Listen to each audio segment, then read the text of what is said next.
Hi! Ako si Jasmine at isa akong RadTech dito sa Our Lady of Lourdes Hospital.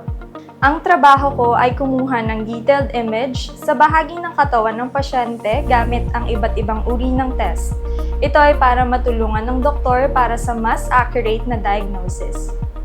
Samahan niyo ako at ipapakita ko sa inyo ang proseso ng CT scan dito sa Lourdes Hospital. Ang CT scan or computed tomography scan ay isang imaging procedure na gumagamit ng X-ray para makakuha ng detailed images ng loob ng katawan tulad ng ulo, dibdib, tiyan, buto at iba pa.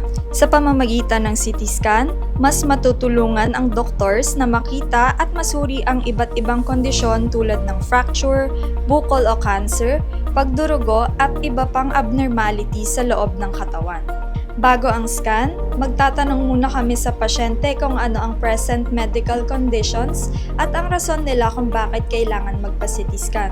Kung babae naman ang pasyente, kailangan kong siguraduhin hindi sila buntis. Isa pang kailangan naming siguraduhin ay walang suot na accessories tulad ng relo, jewelry at salamin ang pasyente.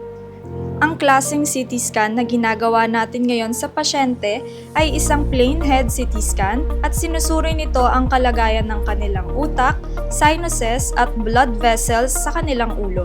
Pagkatapos ng scan, ipapadala namin ang images sa isang radiologist para basahin at magbigay ng resulta. Depende sa kailangan ng pasyente, meron pa kaming iba't ibang CT scan procedures para makatulong sa mas accurate na diagnosis tulad ng biopsies, angiogram, and contrast scans. Mahalaga ang CT scan para sa mas maagang deteksyon at mas mabilis na evaluasyon ng iba't ibang kondisyon. Kung nire-rekomenda ng doktor ang CT scan, huwag nang ipagpaliban. An early and accurate diagnosis can make a big difference in your treatment and recovery.